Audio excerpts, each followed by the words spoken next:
On regarde les infos, on voit les guerres, les crises, les injustices, et on se sent minuscule. On voit ce qu'il se passe dans le monde. Des populations entières, comme en Iran, qui se battent pour leur liberté, et qui, en même temps, se font écraser par les décisions unilatérales d'autres dirigeants mondiaux. Des innocents meurent. Des maisons construites sur des générations sont détruites en quelques secondes, juste parce qu'une poignée de personnes autour d'une table l'a décidé. Est-ce que ça vous paraît logique? Comment est-il possible qu'une infime minorité de puissants puisse dicter la vie et la mort, l'économie et la misère, à la majorité absolue des êtres humains sur cette planète? Aujourd'hui, on ne va pas parler de violence ou de révolution sanglante. La violence, c'est leur arme. On va parler de comment rendre ce système obsolète. On va voir ensemble comment le peuple, à travers de nouveaux modèles de société et l'utilisation intelligente des technologies comme l'IA, peut reprendre le pouvoir, pour enfin vivre dignement.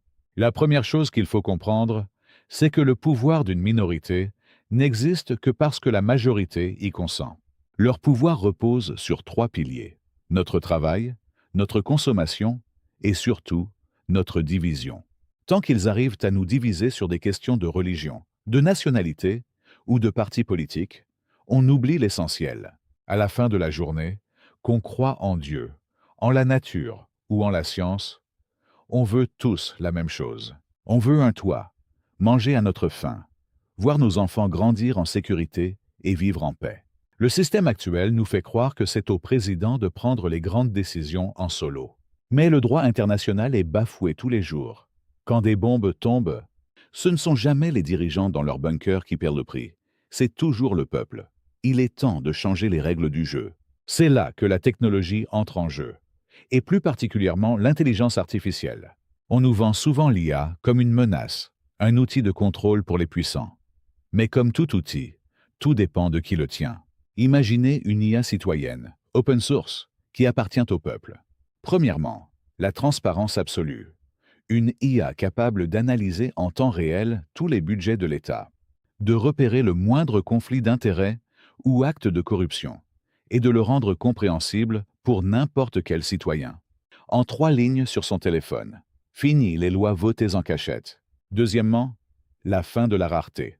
On produit assez de richesses pour 8 milliards d'humains. C'est la gestion qui est mauvaise.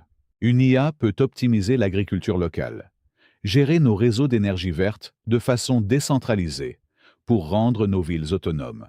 Si nous produisons notre propre énergie et notre propre nourriture, ils ne peuvent plus nous contrôler par les prix. Troisièmement, l'accès universel.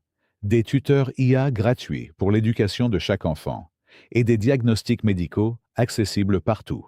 Mais l'outil technologique ultime, c'est celui qui va nous permettre de reprendre notre souveraineté. Voter une fois tous les 5 ans pour donner un chèque en blanc à quelqu'un, ce n'est plus de la démocratie.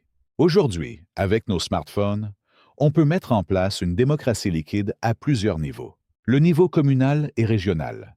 C'est là que l'on décide des choses concrètes. Vous votez pour la gestion de votre eau, de vos écoles. Le niveau national sert uniquement à coordonner les grandes infrastructures et garantir l'égalité entre les régions.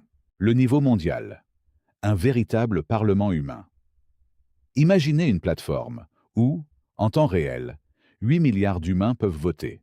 Si un président décide d'attaquer un pays et que 80% de la planète vote non instantanément, sa légitimité s'effondre. Alors, je sais ce que vous allez dire. Il y aura toujours des gens contre. Et c'est vrai. Mais nous n'avons pas besoin que 100% des gens soient d'accord. Si seulement 70% d'entre nous s'accordent sur des valeurs communes, c'est plié. Aucune armée ne peut réprimer 70% de sa population. Quant aux 30% restants, le but n'est pas de les écraser. Le but est de les convaincre par l'exemple d'une vie digne.